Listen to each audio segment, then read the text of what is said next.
Zero vector. Examples of different types of vectors. Types of vectors. Number one, zero vector. Zero vector म्हणजे काय तर पहा, zero vector म्हणजे असा vector की त्याचं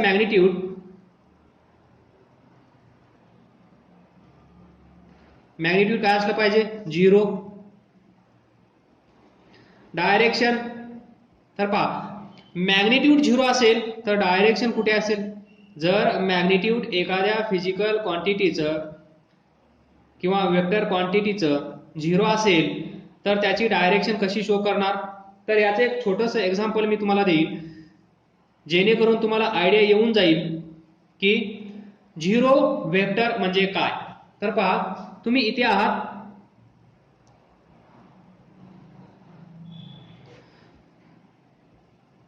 तुम्ही इथून इकडे निघालात, तुम्ही इथे जाऊन पोहोचलात, तुम्ही डिस्टन्स ट्रॅव्हल केलं 100 मीटर. त्यानंतर तुम्ही इथून इकडे निघालात, परत इथे येऊन पोहोचलात, परत इथे येऊन पोहोचलात, परत तुम्ही किती डिस्टन्स ट्रॅव्हल केला असेल 100 मीटर. इकडे जाताना 100 मीटर, परत त्याच पोझिशनला तुम्हाला यायचं असेल तर किती डिस्टन्स ट्रॅव्हल करावं लागेल 100 मीटर, नो डाऊट. पण ज्यावेळेस तुम्ही इथे याल त्यावेळेस तुमचा चेहरा कोणत्या साईडला असेल या साईडला. ज्यावेळेस तुम्ही इकडे जात आहात त्यावेळेस तुमचा चेहरा या साईडला आहे. इथे जाऊन पोहोचाल त्यावेळेस तुमचा चेहरा या साईडला असेल. पण ज्यावेळेस तुम्ही परत निघाल त्यावेळेस तुमचा चेहरा या साईडला असेल. पण ज्यावेळेस तुम्ही इथे जाऊन पोहोचाल त्यावेळेस तुमचा चेहरा या साईडला असेल. तर एक सिंपल सिच्युएशन इमॅजिन करायची आहे.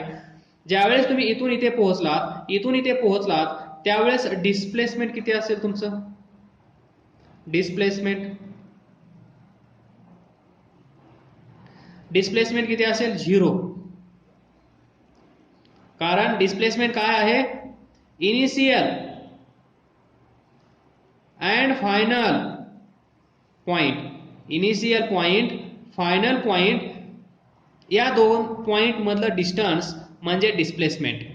तर पहा, इनिशियली तुम्ही इथे होता, काही वेळानंतर तुम्ही इथे जाऊन पोहोचला, डिस्टन्स 100 मीटर तुम्ही क्रॉस केलं, ट्रॅव्हल केलं, परत तुम्ही त्याच पॉइंटला आलात. म्हणजे इनिशियल पॉइंट इथे आहे, फायनल पॉइंट पण हाच आहे. मग इनिशियल पॉइंट आणि फायनल पॉइंट या दोन पॉइंट मधला डिस्टन्स किती आहे. जे दोन पॉइंट एकाच ठिकाणी आहेत किती असेल झिरो. बरोबर. तुम्ही गेलात 100, आलात 100, मग डिस्टन्स किती असेल, डिस्टन्स ट्रॅव्हल, डिस्टन्स किती असेल, जाताना 100, परत येताना 100, 200 मीटर डिस्टन्स तुम्ही ट्रॅव्हल केला असेल. 200 मीटर डिस्टन्स तुम्ही ट्रॅव्हल केला असेल, पण तुमचं डिस्प्लेसमेंट झिरो असेल. This is the difference between displacement and distance. Distance is only distance travelled by us. आपण किती दूर गेलो हे सांगणारा नंबर म्हणजे डिस्टन्स. पण डिस्प्लेसमेंट काय सांगतं, आपण इनिशियल पॉइंट पासून म्हणजे आपण आपल्या घरापासून किती दूर आहोत. तर पहा, हे तुमचं घर कन्सिडर केलं तर तुम्ही स्कूलमध्ये गेलात, परत तुम्ही स्कूलमधून घरी आलात तर तुमचं डिस्प्लेसमेंट काय असेल झिरो.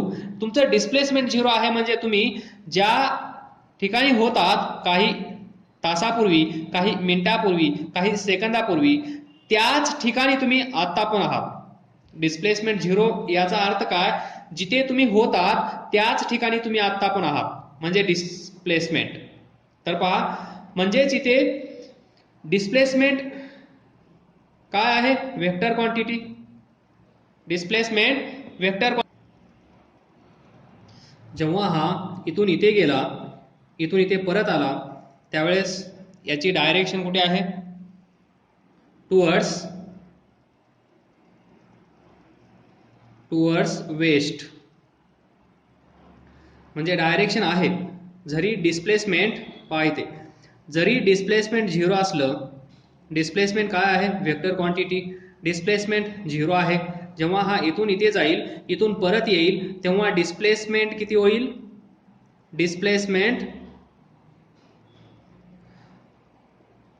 0 होईल, डिस्प्लेसमेंट 0 होईल, पण ज्यावेळेस हा इथे पोहोचला आहे त्यावेळेस याचा फेस कोणत्या साईडला आहे, टुवर्ड्स वेस्ट, म्हणजे डायरेक्शन. जरी मॅग्निट्यूड 0 असलं, जरी मॅग्निट्यूड 0 असलं तरी तिथे डायरेक्शन आहे, बरोबर. सो झिरो वेक्टर म्हणजे काय, यालाच आपण म्हणत असतो null vector, null vector. So we can define zero vector, a vector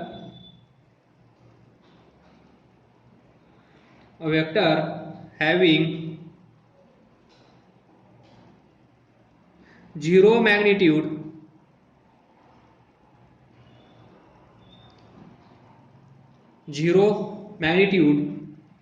with a particular direction.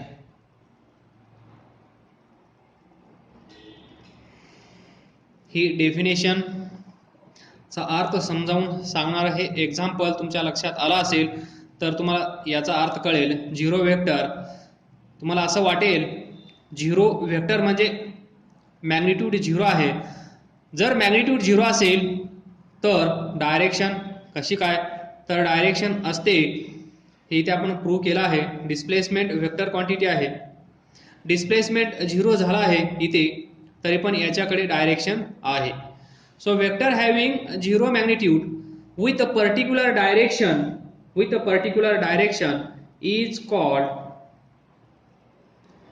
is called as zero vector. Example, velocity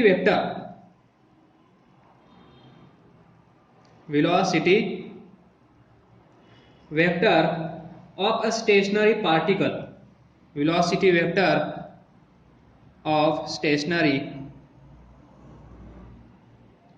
particle is a zero vector. Particle कसा आहे, stationery, particle कसा आहे, stationery. मग velocity vector of this stationary particle is zero vector. कारण particle कसा आहे, stationery. Particle stationery असेल तर व्हेलॉसिटी किती असेल, 0, व्हेलॉसिटी 0 असेल. आणि आपल्याला माहित आहे व्हेलॉसिटी काय आहे, vector quantity. Now to acceleration vector, the acceleration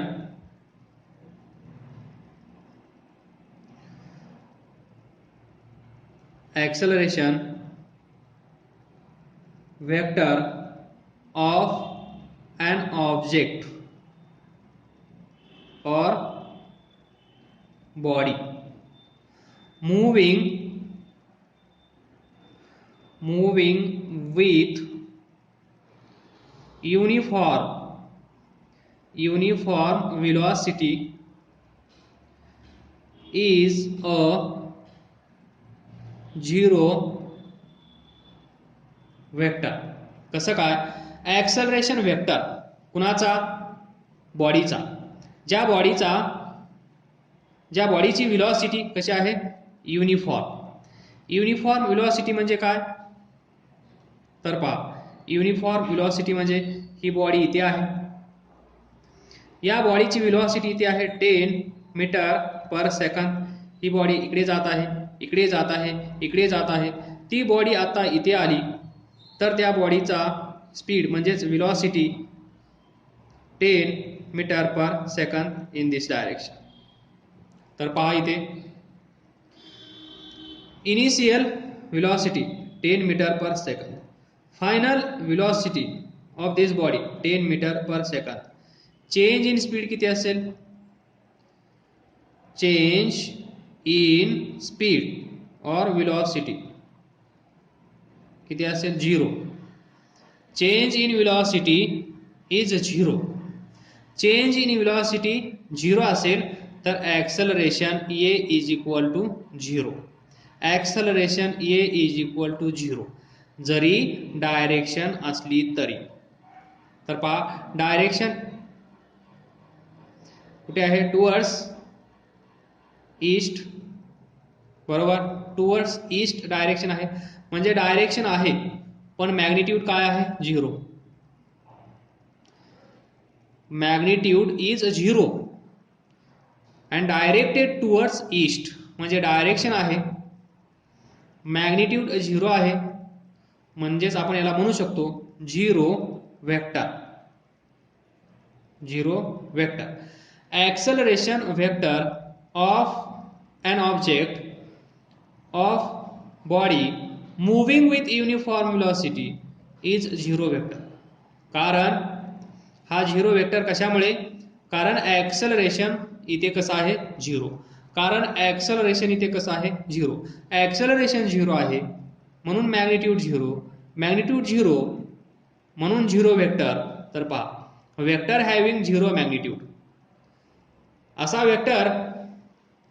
vector की ज्याचं मॅग्निट्यूड 0 असलं पाहिजे, मॅग्निट्यूड 0 असलं पाहिजे, बट डायरेक्शन असली पाहिजे. मॅग्निट्यूड 0 असलंच पाहिजे, डायरेक्शन त्या वेक्टरकडे असलीच पाहिजे. या दोन कंडिशन्स सॅटिस्फाईड झाल्या तर आपण त्याला म्हणू शकतो 0 वेक्टर. तर 0 वेक्टर म्हणजे काय हे समजावून सांगण्यासाठी एवढं पुरेसं आहे. Next number 2, resultant vector. Resultant vector. Resultant vector म्हणजे काय? तर पहा व्यवस्थित लक्ष देऊन पहा. ही एक बॉडी आहे, हा सरफेस आहे. जर या बॉडीवर फोर्स या डायरेक्शन मध्ये अप्लाय केला तर ही बॉडी या डायरेक्शन मध्ये जाईल, बरोबर. आता हीच सिच्युएशन अशी इमॅजिन करा, ही बॉडी इथे आहे, हा सरफेस, बरोबर. या डायरेक्शन मध्ये या बॉडीवर फोर्स अप्लाय केला गेला F. त्यानंतर या डायरेक्शन मध्ये फोर्स अप्लाय केला गेला F. याला F1 म्हणू, याला F2 म्हणू. तर पहा काय होईल, म्हणजे या बॉडीला कोणीतरी इकडे खेचत आहे बाय और विथ फोर्स F1. कोणीतरी या बॉडीला या डायरेक्शन मध्ये खेचत आहे विथ फोर्स F2. त्यावेळेस काय होईल, ही जी बॉडी आहे ती बॉडी ना इकडे जाईल ना बॉडी इकडे जाईल. ती बॉडी, मला असं वाटतंय की ती बॉडी इकडे जाईल, बरोबर. तर नेट रिझल्टंट फोर्स या बॉडीवर ज्या डायरेक्शन मध्ये असेल त्याच डायरेक्शन मध्ये ही बॉडी जाईल. इथे पहा हा फोर्स F या बॉडीवर आपण अप्लाय केला. Net resultant force F net या बॉडीवर किती आहे? F. डायरेक्शन कोणती आहे? या डायरेक्शन मध्ये, म्हणजे ही बॉडी त्याच डायरेक्शन मध्ये गेली, हे इथून आपल्याला दिसत आहे. पण त्याच बॉडीवर जर इकडे फोर्स अप्लाय केला F2, इकडे फोर्स अप्लाय केला F1, तर ती बॉडी ना इकडे जात आहे ना ती बॉडी इकडे जात आहे, ती बॉडी जात आहे इकडे. ही बॉडी ज्या डायरेक्शन मध्ये जात आहे त्याच डायरेक्शन मध्ये FR असला पाहिजे. रिझल्टंट फोर्स किंवा net force on this body, that is resultant force या बॉडीवर या डायरेक्शन मध्ये अप्लाय होईल म्हणून ती बॉडी या डायरेक्शन मध्ये जाईल.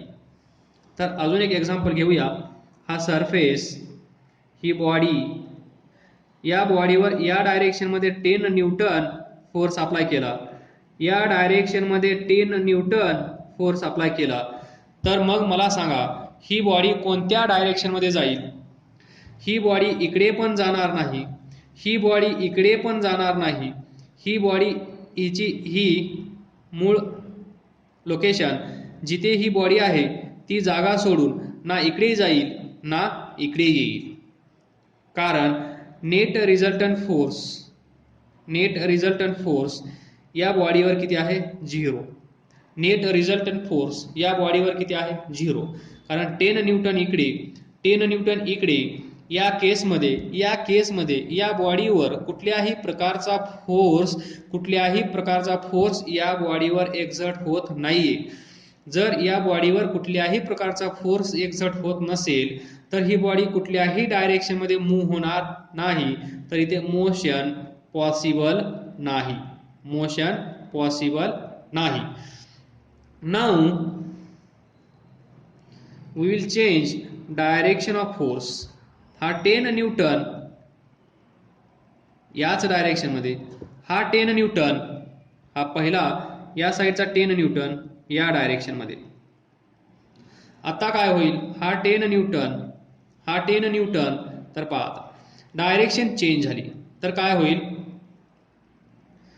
ही बॉडी या डायरेक्शन मध्ये चालली जाईल. हे लॉजिकली तुम्हाला कळत आहे? लॉजिकली हे कळत आहे. इकडे खेचा किंवा इकडे खेचा, नॉट किंवा 10 न्यूटन फोर्स या डायरेक्शन मध्ये, 10 न्यूटन फोर्स या डायरेक्शन मध्ये एकाच वेळेस, तर ही बॉडी इकडे पण जाणार नाही, ही बॉडी इकडे पण जाणार नाही. ही बॉडी मधला रस्ता पकडेल, इकडे जाईल. इकडे का गेली? कारण net force due to 10 newton is in this direction. या बॉडीवर फोर्स या डायरेक्शन मध्ये एक्झर्ट होतो, म्हणून ही बॉडी या डायरेक्शन मध्ये जाते. हे तुम्हाला माहित आहे. कुठल्याही बॉडीवर जेव्हा आपण फोर्स एक्झर्ट करतो, ज्या डायरेक्शन मध्ये आपण फोर्स एक्झर्ट करतो त्याच डायरेक्शन मध्ये ती बॉडी जात असते, हे आपल्याला माहित आहे. पण इकडे हा फोर्स आणि हा फोर्स, इथे कन्फ्युजन आहे. मग हे कन्फ्युजन अवॉइड करून ही बॉडी इकडे जाते. याचा अर्थ काय असतो? नेट फोर्स या डायरेक्शन मध्ये असतो. नेट फोर्स या बॉडीवरचा F नेट या बॉडीवर एक्झर्ट होणारा या डायरेक्शन मध्ये असतो, म्हणून ही बॉडी या डायरेक्शन मध्ये जाते. मग हा नेट फोर्स किती असतो? हे आपण फाइंड करत असतो वेक्टर एनालिसिस मध्ये. ते आपण पुढे पाहूया कसं फाइंड करतात. F नेट किती येतो ते आपण फाइंड करण्याचा प्रयत्न करूया. तर पहा, रिझल्टंट फोर्स FR आणि याला आपण म्हणतो रिझल्टंट वेक्टर. तर पहा, रिझल्टंट वेक्टर हे समजावून सांगण्यासाठी एवढं पुरेसं आहे. परत न्यूमेरिकल सॉल्व्ह करत असताना अजून तुम्हाला आयडिया येऊन जाईल. तर रिझल्टंट वेक्टर म्हणजे काय? दी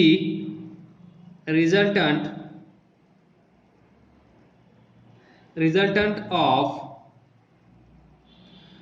to or more vectors is that a single vector which produces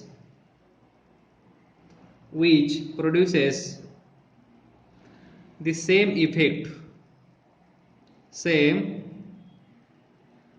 effect as produced by all the vectors together. म्हणजे काय पहा, आता हे जे इथे डिस्कस केलं, जे इथे आपण डिस्कस केलं होतं ते या डेफिनेशन मधून समजत आहे का ते पाहूया. आता इथे असं लिहिलं आहे 2 or more, पण आपण दोनच फोर्स इथे कन्सिडर केले आहेत, म्हणजेच दोन वेक्टर आपण कन्सिडर केले आहेत सेम मॅग्निट्यूडचे. तर resultant of 2 or more vectors, हा 10 न्यूटन, हा 10 न्यूटन, या दोघांचा रिझल्टंट मी सांगितलं या डायरेक्शनमध्ये असेल, कारण ही बॉडी लॉजिकली आपल्याला कळत आहे जेव्हा असं खेचू त्यावेळेस ही बॉडी या डायरेक्शनमध्ये मोशन करेल. Resultant of 2 or more vectors is that single vector. तर पहा एफ आर काय आहे, हा पण एक वेक्टर आहे. कोणता वेक्टर आहे? Resultant vector. कोणता? Resultant vector. या दोघांचा जो इफेक्ट होणार होता, या दोघांचा मिळून जो इफेक्ट होणार होता, या दोघांचा इफेक्ट काय होणार होता? या दोघांमुळे ही बॉडी इकडे जाणार होती, या दोघांमुळे ही बॉडी इकडे जाणार होती, पण हे दोन गायब केले, आणि या डायरेक्शन मध्ये हा एफ आर आला, तर एफ आर पण या बॉडीला इकडेच घेऊन जातो. म्हणजे हा 10 न्यूटन दोघं मिळून जे काम करणार होते तेच काम हा एफ आर करत आहे. हे दोघं मिळून जे काम करणार होते तेच काम हा एफ आर एकटा करत आहे. त्यालाच आपण म्हणतो resultant vector. Resultant of 2 or more vectors is that single vector which produces the same effect. Same effect म्हणजे कोणता इफेक्ट? जो इफेक्ट या दोघांमुळे घडणार होता, जो इफेक्ट या 10 न्यूटन आणि या 10 न्यूटनमुळे घडणार होता, तोच इफेक्ट याच्यामुळे घडेल. तर त्याला आपण म्हणत असतो resultant vector as produced by all the vectors together. म्हणजे या दोघांना एकत्रित केलं किंवा हे दोघं मिळून जे या बॉडीवर घडणार होतं ते या एफ आर मुळे तेच घडतं. म्हणजे एफ आर म्हणजेच या दोघांचा रिझल्टंट. त्याला आपण म्हणत असतो resultant vector. This is more about resultant vector.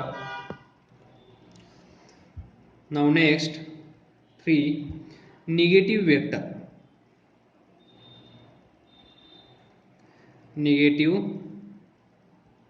Vector. यालाच आपण म्हणू शकतो opposite vector.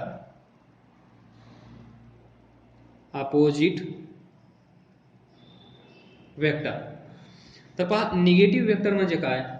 A negative vector of a given vector is a vector of the same magnitude but opposite in direction to that of given vector. तर negative vector एकदम सोपा आहे. समजा हा वेक्टर ए आहे, हा वेक्टर ए आहे, तर सेम मॅग्निट्यूड असलं पाहिजे, डायरेक्शन अपोजिट असली पाहिजे. म्हणजे काय असेल? तर मॅग्निट्यूड सेम म्हणजे याची जेवढी लेंथ ड्रॉ केली तेवढीच लेंथ इथे याची ड्रॉ करावी लागेल या डायरेक्शनमध्ये. तर पहा याला आपण वेक्टर बी असं म्हणू शकतो. तर vector B is negative vector to vector A. Vector A या डायरेक्शनमध्ये आहे, वेक्टर बी या डायरेक्शनमध्ये आहे. दोघांचं मॅग्निट्यूड सेम आहे. तर पहा magnitude same but opposite in direction. Magnitude same but opposite in direction. Magnitude same कुठून दिसत आहे? हा जो ॲरो आहे या ॲरोची लेंथ पहा, हा जो ॲरो आहे याची लेंथ पहा. दोघांची लेंथ सेम आहे, दोघांचा ॲरो पहा अपोजिट आहे. याला आपण म्हणत असतो निगेटिव्ह वेक्टर किंवा अपोजिट वेक्टर. तर इथे B vector B is negative vector B is negative vector is negative vector to vector A. बरोबर, सिंपल आहे. निगेटिव्ह वेक्टर म्हणजे जास्त डिस्कस करण्याची गरज नाहीये. Next equal vector.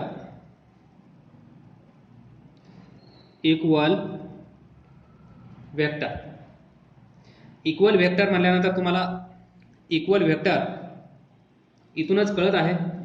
याच्या नावावरूनच तुम्हाला कळत आहे इक्वल वेक्टर म्हणजे काय असेल.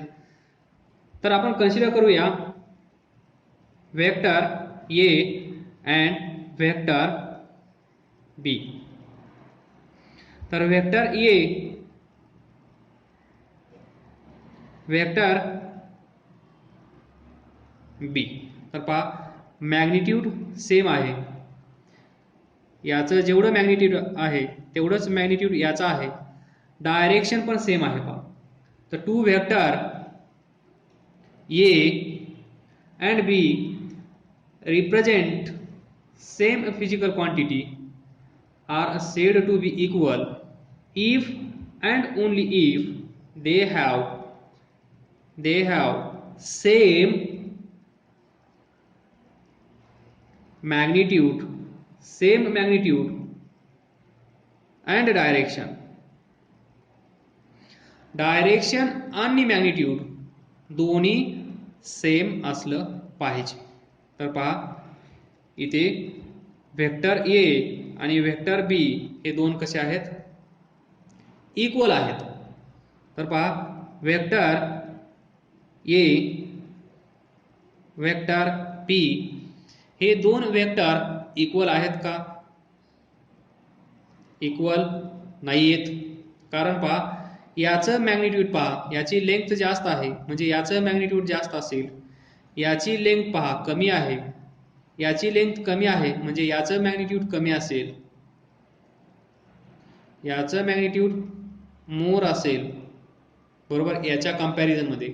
म्हणजे हे दोन वेक्टर इक्वल नाही आहेत. तर इक्वल वेक्टर तुम्हाला कळलं असेल, vector A and vector B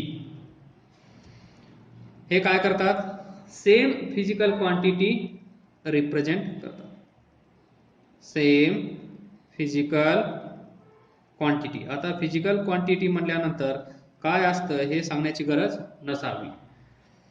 R said to be equal, या दोघांना सेम आहेत असं आपण केव्हा म्हणतो, या दोघांना सेम, हे दोन सेम आहेत असं आपण केव्हा म्हणतो, जेव्हा या दोन्ही वेक्टर एचं वेक्टर बीचं दोघांचं मॅग्निट्यूड दोघांची डायरेक्शन सेम असेल तेव्हा आपण त्याला म्हणत असतो इक्वल वेक्टर. तर इथे पहा वेक्टर ए वेक्टर बी हे दोन कसे आहेत, इक्वल आहेत. Next position vector.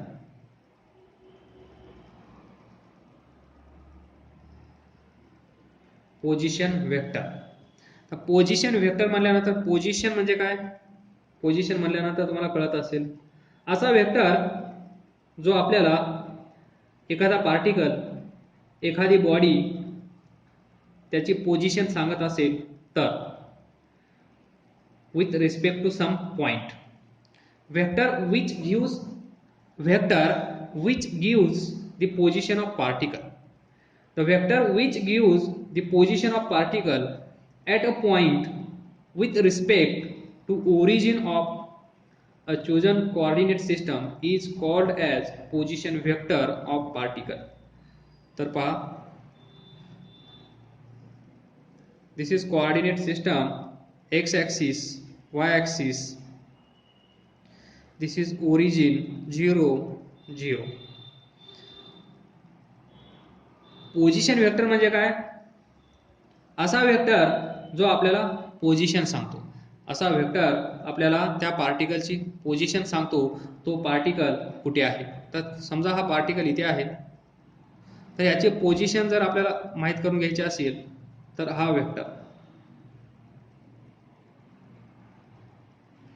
याला आपण स्मॉल आर असं म्हणतो. तर पहा वेक्टर आर ओ हा पॉइंट पी, तर याला आपण असंही म्हणू शकतो ओ पी. आताच आपण पाहिलं O P vector O P vector O P this, त्यालाच आपण असं डिनोट केला आहे. So R is equal to vector R is equal to vector O P. म्हणजे हे डिस्टन्स सिम्पली सांगायचं झालं, हे डिस्टन्स आपल्याला माहीत असेल तर आपल्याला या पार्टिकलची पोझिशन सांगता येईल. म्हणजे पोझिशन सांगणारा व्हेक्टर म्हणजे पोझिशन व्हेक्टर. एकदम सिंपल. पोझिशन सांगणारा व्हेक्टर म्हणजे पोझिशन व्हेक्टर. तो कुठे आहे पहा, एक्स ॲक्सिस, वाय ॲक्सिस ही पोझिशन, हे पण तुम्हाला माहित आहे. X Y, x horizontal distance, Y vertical distance. म्हणजे हा पॉइंट हॉरिझॉन्टली एवढा दूर आहे, हा पॉइंट व्हर्टिकली एवढा दूर आहे. X why this is the position. आणि हा जो वेक्टर आहे याची पोझिशन सांगणारा, पोझिशन आपल्याला माहीत करून देणारा R vector, that is vector R, vector O P, दोघांचा मिनिंग एकच, याला आपण म्हणत असतो position vector. So vector which gives the position of particle, a vector which gives position of particle at a point with respect to origin. हा origin कुणाचा, जी coordinate system आपण select केली, त्या कोऑर्डिनेट सिस्टमचा ओरिजिन, हा पॉइंट हे distance किती आहे किंवा याची पोझिशन सांगणारा, पोझिशन दर्शवणारा, माहित करून देणारा व्हेक्टर म्हणजे पोझिशन व्हेक्टर. सिंपल आहे, अवघड काहीच नाही या टॉपिक मध्ये. So this is more about different types of vectors and vector scalar, basic of scalar vector and types of vectors. काही डाऊट असेल तर विचारा, अभ्यास करत राहा, पुढे जात राहा. All the best. Thank you. See you tomorrow in next lecture.